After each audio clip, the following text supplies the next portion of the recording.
"Go away," said my mother-in-law, Catherine, in a very unfriendly way. When my husband got a job overseas, Catherine decided I couldn't stay in the house anymore, so my daughter and I had to leave. We didn't have anywhere else to go, so I went to the park, holding my 2-year-old daughter, feeling confused and lost about what to do next. Suddenly, police officers surrounded me. "Please come to the station," one of the officers said. It was raining heavily, and I was cold and shaking. I followed the officer to the police station. When I got there, someone unexpected was waiting for me. "My name's Emma, and I'm going to be 35 this year. I met my husband Bob at work, and after a year of dating, we got married. When we got married, I stopped working, and 2 years ago, our daughter Lily was born. Right now, I live with Bob, Lily, and my mother-in-law, Catherine. We used to rent a place, but after Catherine's husband passed away and she started having trouble with her knees, we decided to all live together and bought a new apartment. We thought about buying a house, but because Catherine's knees aren't so good, we figured it'd be better to live somewhere near public transportation. Buying an apartment was cheaper than a house back then, and it has an elevator, which makes things easier for us. Catherine also liked the idea of the apartment, so we put some money down and got a loan that will pay off over 35 years. Bob's job often involves traveling or moving to different places, but after we bought the house, we were told he wouldn't have to relocate anytime soon. However, he still travels a lot for work, about once a week to other states. Having a 2-year-old daughter, I feel really stressed when Bob goes away on these trips. At first, Catherine, my mother-in-law, was helpful, but now she doesn't pitch in with taking care of Lily at all. Instead, she makes more work for me. For example, she leaves dirty dishes lying around after eating, and she doesn't even bother to rinse cooking utensils, which makes them really hard to clean later. Even when I ask her to at least rinse them, she just says sorry and promises to do better next time, but she doesn't follow through. I noticed something strange recently. She rinses the dishes when Bob is around, but not when it's just me. At first, I thought it was okay since she sometimes rinsed them, but now I think she's doing it on purpose to make things difficult for me. It's not just about the dishes either. Sometimes she'll ask if I need anything from the store, and when I say no, she'll later say she actually did need something after I've already come back. This happens a lot. Considering Catherine's knee problems, I try my best to help her with moving around, but my willingness to assist has been decreasing over time. Catherine's behavior started not long after we all started living together, and it's been happening for years now. When I talked to a friend about it, she said, "That sounds like she's bullying you. Why don't you talk to Bob? I think he might help." But I worried that if I talked to Bob about it, Catherine, who doesn't have any other family, might end up in a care facility. So I thought it might be best for me to just put up with it. However, one day, something happened that made me reconsider. That day, I was planning to drop Lily off at my parents' house. They always enjoyed having Lily over and suggested I stay the night too. I wanted to, but I felt uneasy about leaving Catherine alone at home. So after a short chat with my parents, I decided to head back to the apartment where Catherine was waiting. When I got there, I realized I had left my keys at home, which left me feeling worried. But then I remembered that Catherine was home, so I decided to ring the intercom to get inside. I pressed the button and waited for her to answer, but there was no response. I wondered if she had gone out, so I waited outside for a while. But even after waiting for about 2 hours, Catherine didn't come back. It was getting dark, and I was getting worried. Just as it was getting dark, another resident returned, and I followed them inside when they unlocked the main entrance. I was sure Catherine was at home because she rarely went out at night. So I pressed the intercom button outside our apartment, but still there was no answer. I waited by the door for a while, and then I heard a faint sound from inside, which meant Catherine was there. I tried the intercom a few more times, but Catherine didn't come out. Feeling defeated, I decided to stay at a nearby motel for the night. I planned to go back home when Bob returned from his business trip. When I told Bob what happened with Catherine locking me out, he was understandably upset. But Catherine just brushed it off, saying she might not have heard me because of her age. I could tell she was smirking though. I was relieved to be back inside and grabbed my keys to pick up Lily from my parents' house. After talking to my parents about what happened, they offered me comfort and told me I could always come back to stay with them if things got too tough. Their words brought tears to my eyes, but I quickly wiped them away before heading home with Lily. For a while, things were okay with Catherine, but then, unexpectedly, Bob's transfer to another country became permanent. He asked me what I thought about it, but I couldn't give him an immediate answer. Considering the potential stress it could cause Lily, I decided it would be best for her and me to stay in the US. Soon after we decided I and Lily would stay in the US while Bob went to Europe, he had to leave. He was worried about us, but he was so busy with work that he didn't have much time to think about it. So it was just me, Lily, and Catherine at home. But as expected, things went downhill with Catherine once Bob left. On a stormy day, when it was unsafe to go outside, Catherine dropped a bombshell on me. She suggested that Lily and I should move out now that Bob was gone. "Excuse me, what do you mean?" I asked, shocked. "Just what I said. I think it would be better if you and Lily found somewhere else to live. I'll take care of things here. I just don't feel comfortable with strangers in the house. It would be best if you left right away," Catherine said. I couldn't believe what I was hearing. I've always tried to make living together with Catherine as good as possible. I've treated her like family even though we're not related. But to Catherine, it seemed like Lily and I didn't matter much at all. I was thinking about going back to my parents' house when Catherine suddenly said, "Why don't you just leave already?" Before I knew it, Lily and I were kicked out of our own home, just as we were, without even a chance to gather our things. No matter how hard I knocked on the door, Catherine wouldn't let us back in. I felt lost and confused. I carried Lily through the pouring rain to a nearby park. There was a shelter there that I hoped would keep us dry from the rain. Ideally, I would have gone to a motel or gone back to my parents' place. But I had left my wallet and phone inside the house. I felt helpless as I sat in the park, trying to figure out what to do next. I'm not sure how much time passed as the rain poured down. I was exhausted and cold, and I started to doze off. It was dark already, and even though it was summer, the cold was harsh, and I worried that Lily and I might get sick.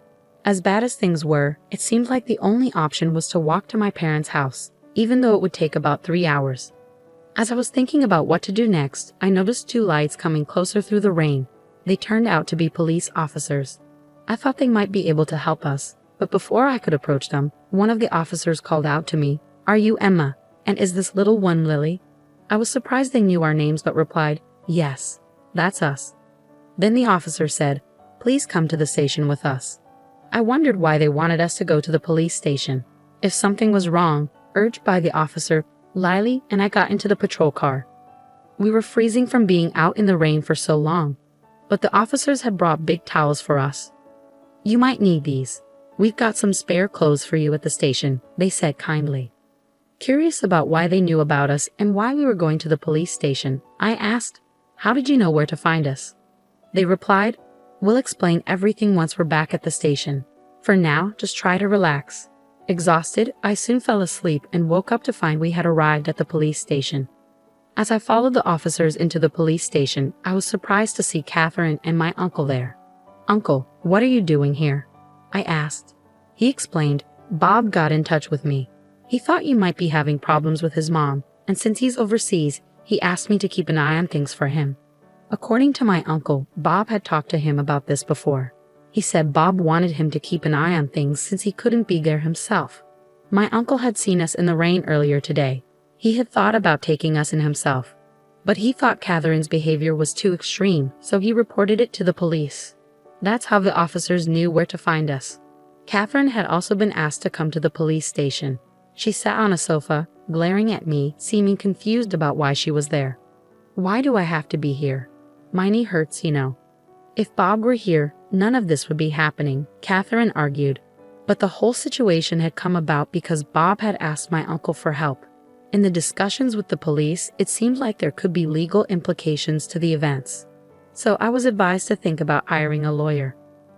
"An attorney? That seems like a big step."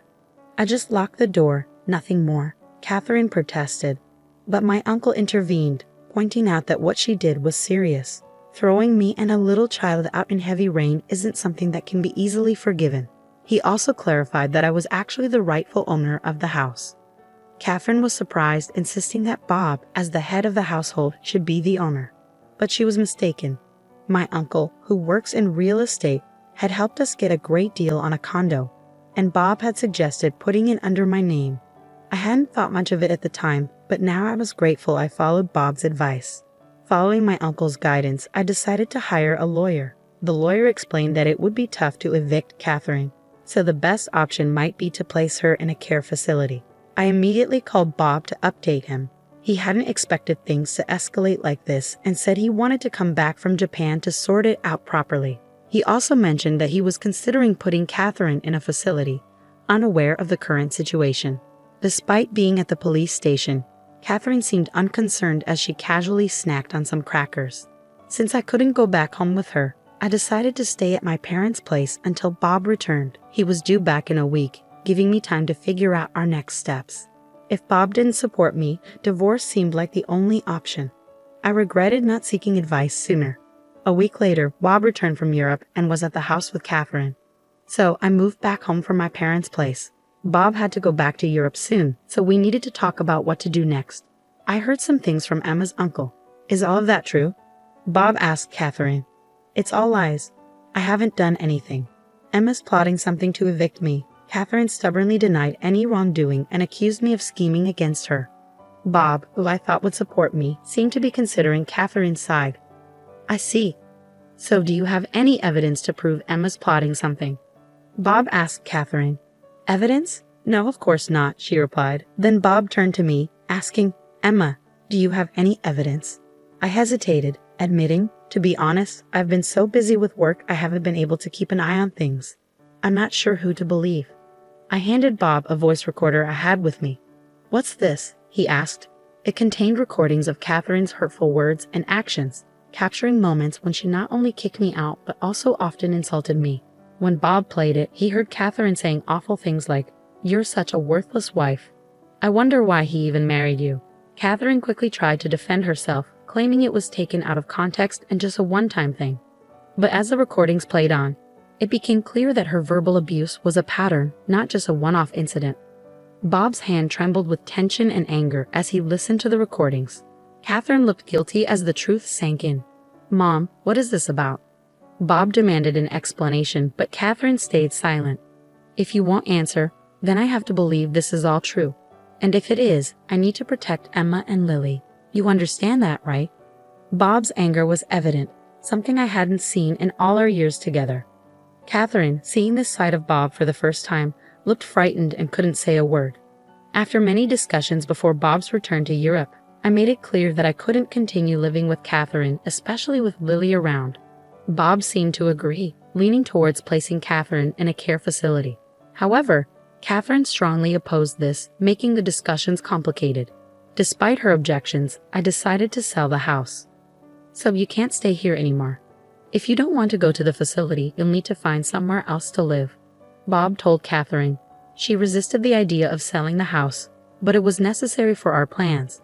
Lily and I had decided to move to Europe. Bob regretted not being more present for his family and wanted to be there for us moving forward.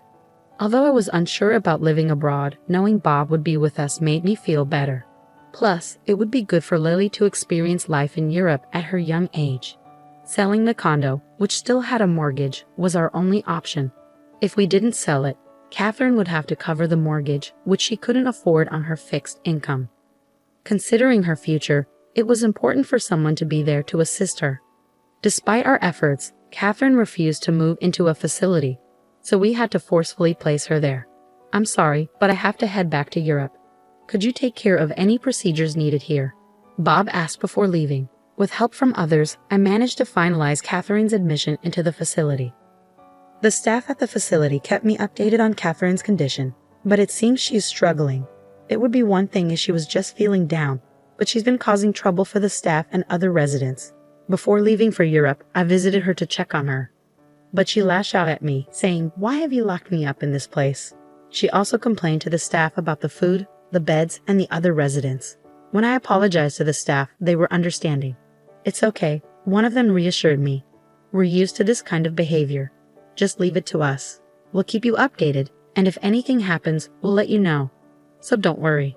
Despite all the harassment I endured from Catherine when we lived together, I couldn't help but feel worried as I headed to Europe. Upon arriving in Paris, Bob met me at the airport and we went to the apartment we had rented. They say rents in Paris are higher than in Texas. But since Bob's company gives him a housing allowance, we were lucky to find a spacious and affordable place. The neighbors in our building are very friendly and have been kind to me, even though I don't speak French fluently. Just yesterday, a neighbor shared some wine and cheese with me. In return, I gave them some mac and cheese. I'm gradually learning French along with my daughter, Lily. I know there's a limit to self-study, so I've also enrolled in a language school. There are many Americans there, many of whom, like me, are new to France. I've made some friends and I'm really enjoying my life in Paris. Back in the States, I always had to worry about Catherine, which often prevented me from fully enjoying outings with friends. But here, I can indulge in leisurely lunches just the way I like. The only concern right now is Lily. She's still too young for kindergarten, as kids here usually start the year they turn 5. I hope she picks up enough French by then. Fortunately, Lily seems to be catching on pretty quickly. I'm thinking of getting a job once Lily starts preschool. Bob says he's okay with me staying at home, but living in Paris has made me want to explore more opportunities. Seeing how ambitious and confident people are here has ignited something within me. I've become friends with a waitress at a nearby cafe, and she hinted that there might be a job opportunity for me there. The cafe is popular not only among the American community, but also with many locals who are learning English. There might be challenges ahead, but since coming to France, Bob and I have been communicating much better.